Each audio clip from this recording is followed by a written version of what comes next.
Blambo. Hello, my giant, spiky, goopy friends. Arlo here, and today we're reviewing Super Mario 3D World plus Bowser's Fury. Ooh. 3D World was, of course, originally on the Wii U, and it's actually the first game I've ever reviewed twice, which is funny because that initial review also happened to be my first one ever. Since then, I've grown much more long-winded, so it's been a lot of fun to return to the game and review it all over again. Of course, this isn't just a straight port. There are plenty of fun changes to the Switch version, not least of which is the inclusion of a brand new side story. So please join me in answering the question, is this 3D World one worth revisiting, or did it leave me furious? Let's find out. Whoosh!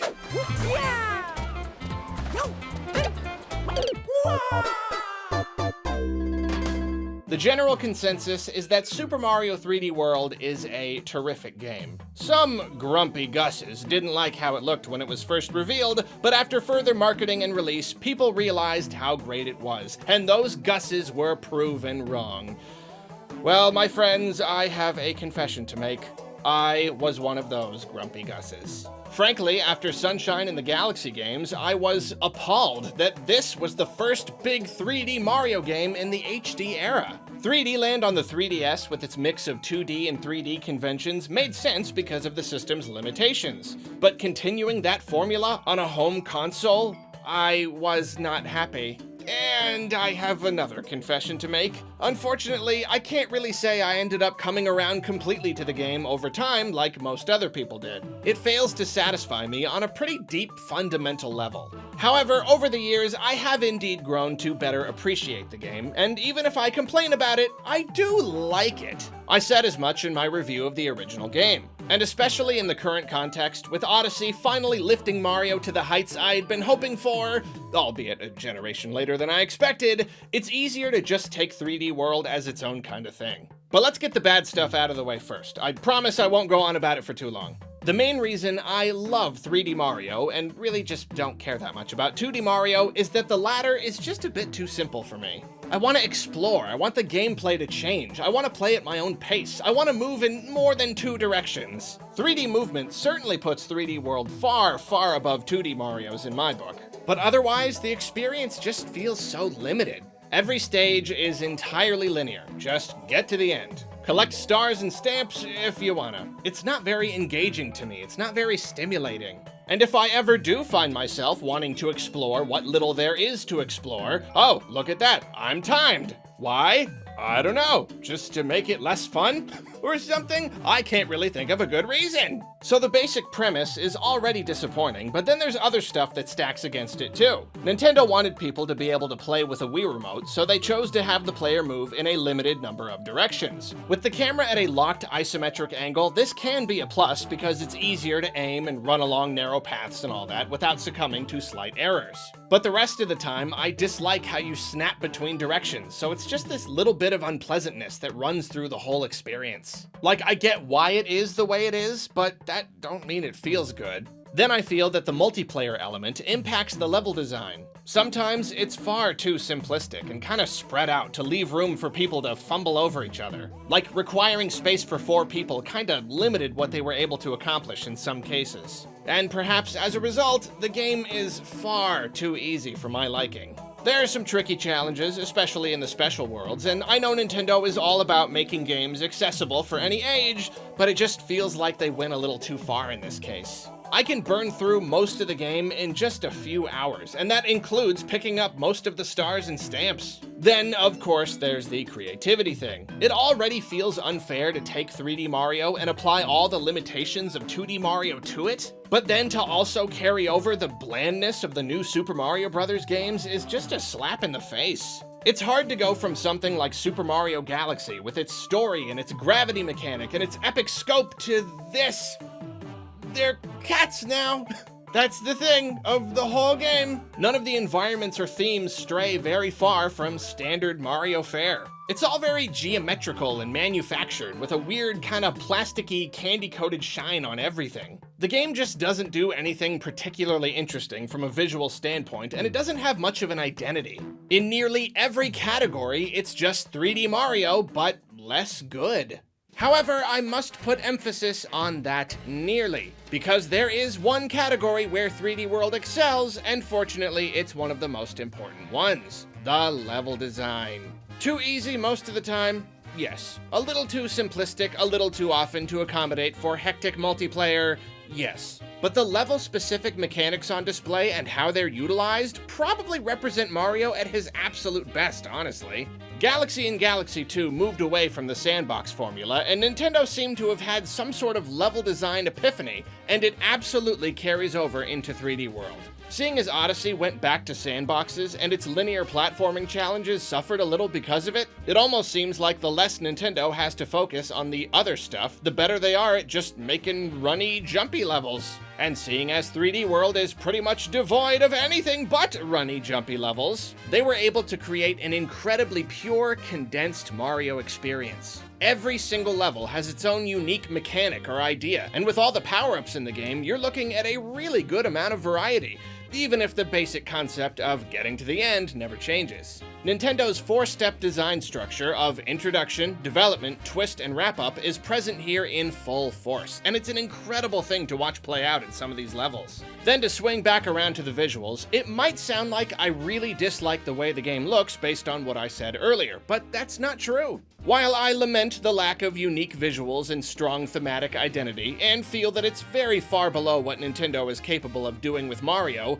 3D World still looks really, really nice. The geometric nature of the world makes it feel less real and interesting, but all the exact angles and parallel lines are very pleasant in their own way. It's so easy to take in, so easy for the brain to process. It's so clean and organized. And as I touched on with the limited movement directions, such a geometric world does make a lot of tasks more intuitive. It's easier to see where you're going, where something is going to land when you throw it, where an enemy is going to move next, that kind of thing. None of the bosses in 3D World are anything particularly special, and they really can't stand up to the epic bosses in some of Mario's other games.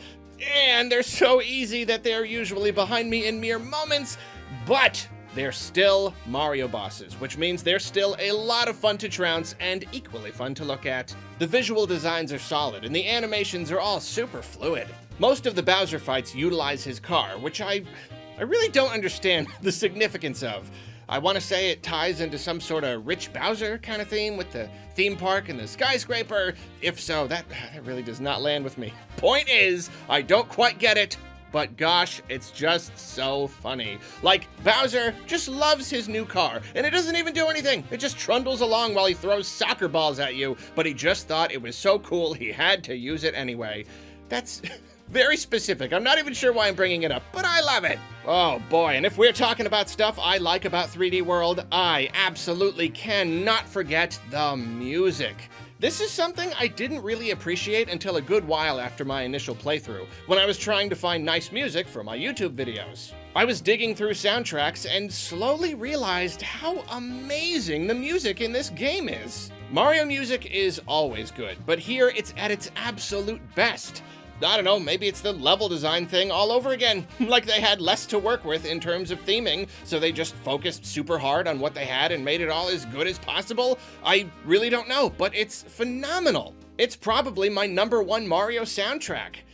Well, 3D Mario at least. Now, this is of course not only a review of Super Mario 3D World, but also a review of the Switch version of Super Mario 3D World. And there are some great improvements here, though also some small yet annoying issues. Visually, the game is identical, apart from a higher resolution in docked mode, which is obviously very much appreciated. Games with very simple and smooth visuals like this benefit particularly from higher pixel counts, if you ask me. And if Mario's gonna look plain, he might as well look sharp too. Then the frame rate is identical to the original, but it was perfect in the original, so no complaints there. The game still runs smooth as butter. And speaking of running, here's an improvement that's quite literally a game changer. I don't actually understand why Nintendo did this, because for some reason it just seems, I don't know, kind of un-Nintendo-y. I mean, minor tweaks here and there, those are understandable, but this is not minor. Movement speed is dramatically faster in this version. Across the board, every character moves so much faster, and that includes both walking and running. Peach is the slowest character and Toad is the fastest, and Peach is now basically as fast as Toad used to be. And Toad, of course, is a speed demon. And this one thing alone makes this the superior version of the game, and a much better value for anyone who already has the original. It really helps the easiness issue, especially if you still play as Toad, which I do. It makes the whole experience so much more zippy and fun, like a proper Mario game instead of a kind of silly, casual party game. It also helps alleviate another issue I had with the original game that I didn't mention earlier. So, run buttons. In games where you can use a control stick. I'm not usually a fan.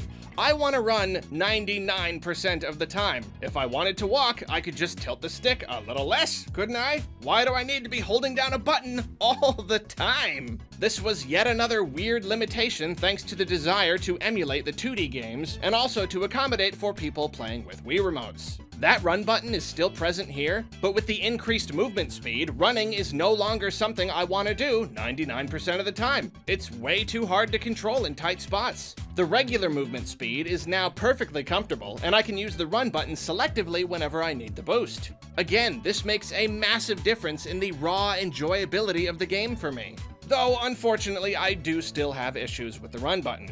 Mainly with Nintendo's weird insistence on 2-button control schemes. We got 4 face buttons and we've had them for an awfully long time now, but still the run and grab buttons are one and the same. This leads to a lot of fumbling whenever there's stuff to carry around, and of course a lot of accidentally throwing your friends off ledges. It's a pretty big annoyance, and one that I'm sad to see unchanged. One change I didn't expect to see in the game is the inclusion of a few little tidbits from Odyssey. On the more minor end, ground pounding into a pipe will now give you a faster little animation and a different sound, which is fun. More substantial, though, is a new mid-air dive move, obviously reminiscent of the one in Odyssey. It's not quite as useful here as it is in that game. It doesn't give you nearly as much coverage, and it leads into a roll that can make it more difficult to stick a landing. But the importance of the ability to suddenly change directions in mid-air cannot be understated. As with its Odyssey counterpart, it requires quick reflexes, so it doesn't feel like you're cheating. It's tricky enough to pull off that when it saves you, you feel like you deserved it. This little dive might not be as massive a change as the movement speed, but it's another reason this feels like the superior version of the game. Speaking of controls, some changes obviously had to be made to account for the removal of the Wii U gamepad. Platforms that once required blowing into the microphone are now simply automated, which is 100% fine by me. And touch platforms now use a gyro cursor in docked mode, as is standard practice now. This is the best they could manage, I'm sure, and it doesn't get in the way too much, but it's a little annoying. The touch stuff is just kind of something to get through and be done with. Kinda makes you wonder if these were good ideas in the first place, if only a few years later they've become problems we have to work around. But that's its own whole discussion right there, I guess. The last big change is the addition of a photo mode, and while this isn't something I find myself interested in messing with in my old age, I must say, what a cool addition! The collectible stamps wouldn't mean anything without Miiverse integration, so Nintendo went ahead and gave them an even better use than before. The level design doesn't allow for as much camera freedom as you usually get with photo modes, but it's still a very welcome feature that no doubt plenty of folks are enjoying. Oh wait, I guess online play is technically a new thing too, isn't it? I have a super good internet connection now, and I played a handful of levels with Kane, and it was laggy and not worth dealing with in the slightest, so no surprises there. Nintendo takes time developing features that don't work because they think it's fun, I guess. Moving on. Ultimately, Super Mario 3D World is enjoyable. Its shallowness, unnecessary limitations, and lack of creative flair all mean that it's just not possible for me to enjoy it nearly as much as the other 3D Marios. The very foundation it's been built upon only allows the fun factor to reach a certain height. But within its limitations, it does everything it possibly can. If there's an enjoyment ceiling it can't rise above, it at least smashes into that ceiling and fills every space of the room. The slick Nintendo polish, the expert level design, the pure, concentrated Mario fun. It's all present here, and even a grumpy Gus like me can have a terrific time with it. Well, that's it for my review of Super Mario 3D World on Switch. See you later! Wait, what is that ominous music? Why has it started raining? It must be that it's finally time to talk about Bowser's Fury, and it's probably no surprise that this is the part of the review I've been dying to get to. I do not understand why Bowser's Fury is a thing. I just don't get it. Why would Nintendo take the most simplistic, linear, anti-Arlo 3D Mario and turn it into a free roam sandbox with super epic boss fights? It's like they knew I was disappointed with 3D World and were trying to make it up to me, specifically. Whatever the reason though, it was certainly a pleasant surprise because Bowser's Fury is so very intensely good. The story sees Mario getting yanked into a weird cat lake place that's either a mile away or in another reality entirely. Who knows with Mario? Bowser has gone all big, scary bad, and Bowser Jr. needs Mario to help turn him back to normal. It's a little weird though, because instead of Bowser Jr. just talking, the game narrates and tells you what he's saying, like it's a story being told. Is this because none of the characters talk in 3D World and they didn't want to be inconsistent, so they thought this was a workaround? Not sure, but it's a little awkward. Also, I didn't expect any real story going in, but I was at least hoping there was some semi-interesting reason why Bowser got all weird. But slight spoilers, there really isn't. I can imagine the scenario writer working at his desk being like, Fawful travels between dimensions and as a ploy to steal Bowser's castle, infects him with a modified version of the black paint from Color Splash, and then Shiggy slides up to him and is like, yeah. Those are microscopic nitpicks though, because the gameplay in Bowser's Fury is a breath of fresh air. Gone are the isolated linear levels. Gone is the inflexible camera. Gone are the time limits. Gone is the limited directional movement. The running and grabbing issue is still there, which is annoying, but so is the little Odyssey dive. With the wide open environments and the free camera, it feels like the shackles of 3D World have been cast off. People say Bowser's Fury plays more like an Odyssey DLC, but I disagree. Apart from the dive and the little animation when you grab a cat shine, this is 3D World through and through. Its mechanics come from 3D World, its cat theme comes from 3D World, its visuals come from 3D World or are brand new. This is just what Mario feels like when he's free to move around as he pleases, and you can turn the camera wherever you want. This is how it feels to be in a wide open, visually stimulating area. Speaking of which, the world design is positively superb. Similarly to Odyssey, it strings together a series of more linear platforming challenges across an open area. And honestly, it might do it a little better. Odyssey's individual challenges were a little lacking, but this is all of the expert level design of 3D World and the benefit of an open format with none of the common pitfalls of either formula. There's no compromise on either front. I was worried that these challenges would be kinda awkward, just sorta sitting next to each other in a big area without any sort of cohesion, but I was very much wrong there. It all feels really natural. The progression between challenges is very smooth. There was definitely a risk of making the player have to do a lot of annoying backtracking and running around if the designers didn't marry the two formats properly. You don't want to fall off a ledge during a sequence and have to trek all the way back to the spot where you can get back up again. And you don't want to have to spend a ton of time running from one challenge to another. Well, in addition to everything just being arranged really intuitively, they decided to borrow an idea from Odyssey's Sand Kingdom and give Mario a mount. And I must apologize to Plessy.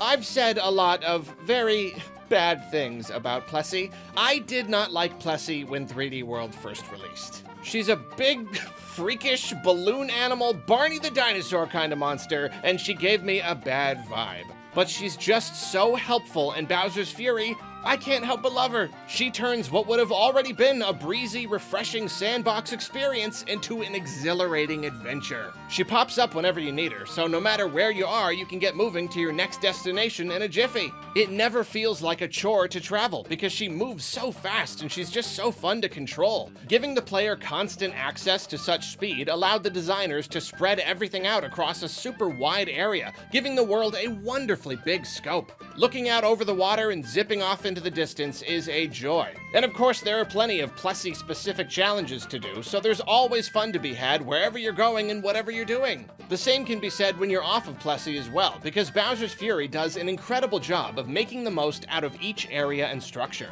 There are lots of cat shines and cat coins to collect and lots of secrets to uncover, naturally. You'll find many challenges just sort of sitting there, waiting for you to come and press a button to start things off. And most importantly, each major area offers different challenges and shines whenever you return. One might call reusing sequences multiple times cheap, but I call it economical. And really, I hate when a fun challenge is behind me forever in a flash. I love to see a good idea iterated upon. And even though these additional challenges are presented to you in a linear order, they actually contribute to the overall feeling of freedom. There's always something new to do. You'll pass by an old area and be like, whoa, there's still another new thing to do here? Awesome! Like with any good sandbox, you can just kind of float around, doing whatever you feel like, following leads wherever you find them. This isn't a true open world at first, because the different areas start out covered in Bowser goo and open up as you play. This is another example of progression that is technically linear, but ends up adding to the overall feel. There's enough to do at any given time that you never feel confined, but then you get the satisfaction of opening up and diving into new places. And by the end, you get to enjoy having a great big world to move freely about.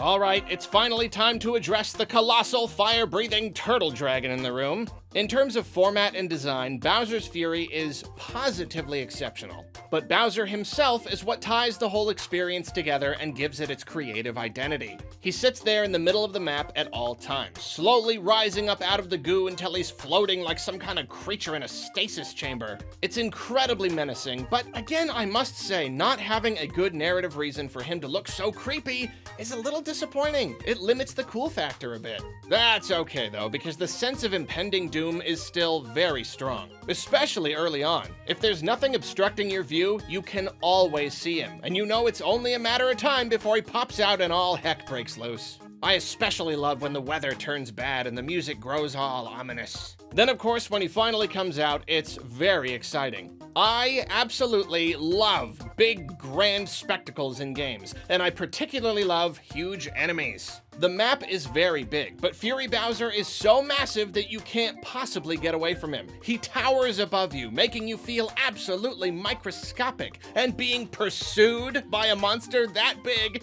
is terrifying. He turns the whole world into a hellscape, raining fireballs and rocks all around you, blasting you with his fire breath from a mile away.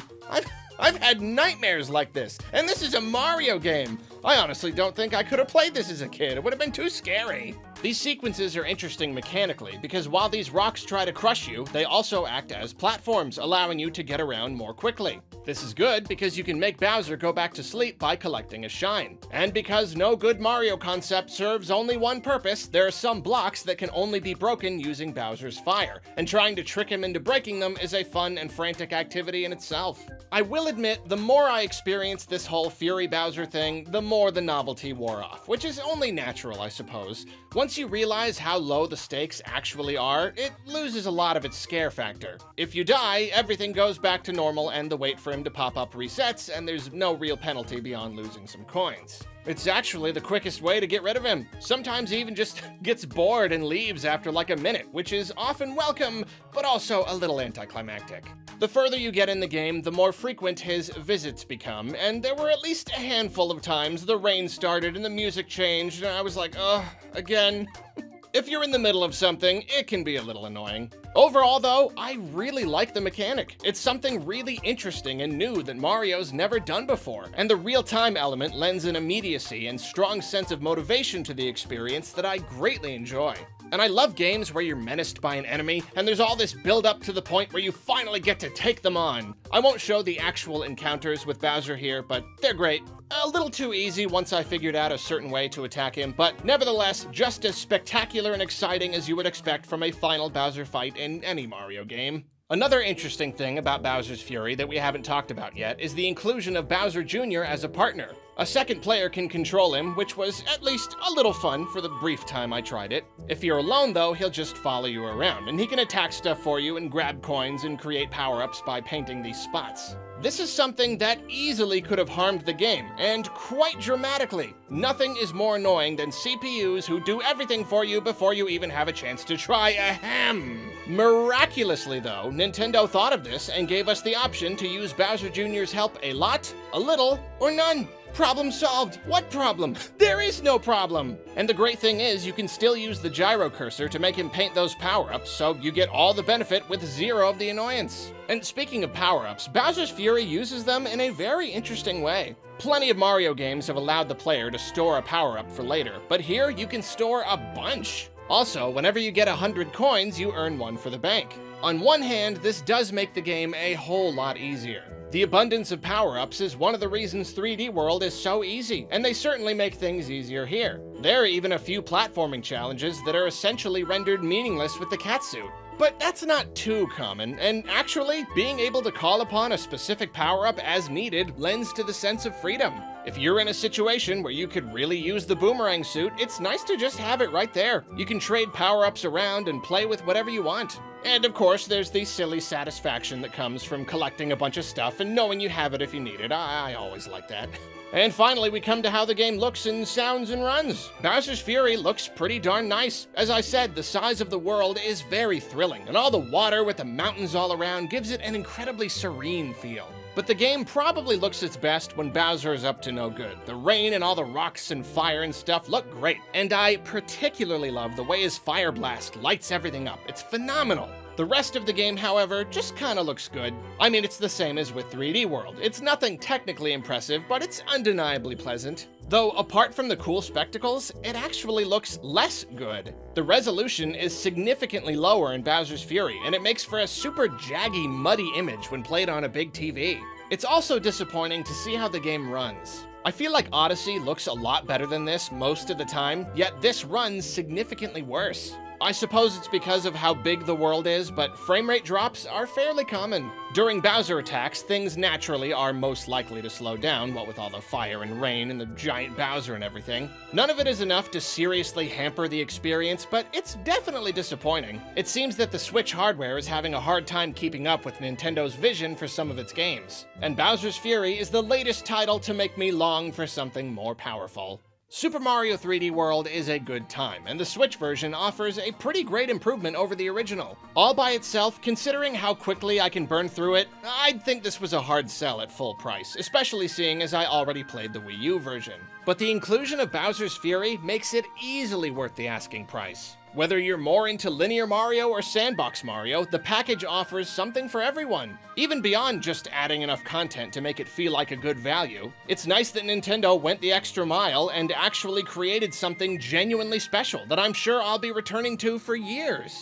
In fact, I made an entire separate video on how I hope that Bowser's Fury acts as a blueprint for future Nintendo experiences. Taking a really solid formula and reshaping it into something new is a terrific concept, and the idea of creating bite-sized stories is very refreshing and fun. Could these little side games potentially be sold as standalone products? Or will Nintendo only staple them onto old games so they can charge $60 for them? Who knows, but I do know that I just paid $60 for a game that I already own and that I don't even love, and I did it gladly.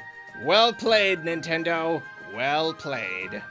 Well, that's it for my review. Please make your way down to the comments to tell me how wrong I am about 3D World. I mean, go to town. Just let me have it. Who doesn't like 3D World? Forget the Bowser's Fury stuff. There's something wrong with this blue guy. We gotta get him. Anyway, thank you for watching. Have a wonderful day. Goodbye. Thank you for watching. Have a wonderful day. Have a great day. Goodbye. Thanks so much for watching. Goodbye.